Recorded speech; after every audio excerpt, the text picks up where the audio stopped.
ਚੱਪੂ ਉਹੀ ਕਹਿੰਦੇ ਨੇ ਨਾ ਜਿਹੜੇ ਡਰੋ ਦੇ ਲੱਗਣੇ ਨੇ। ਠੀਕ ਆ ਤੇ ਚਲੋ ਮੰਨ ਲਓ ਡਰੋ ਕਿੰਨੇ ਨੇ?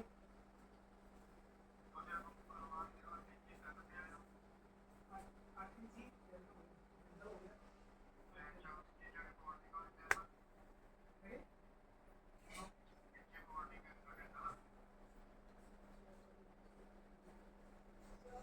ਉਹੀ ਹੁੰਦੇ ਨੇ ਨਾ ਜਿਹੜੇ ਇਹਦੇ ਨਾਲ ਲੱਗਦੇ ਨੇ, ਇਹਦੇ ਨਾਲ ਹੀ ਲੱਗਦੇ ਨੇ ਥੱਲੇ ਉਹੀ ਆ।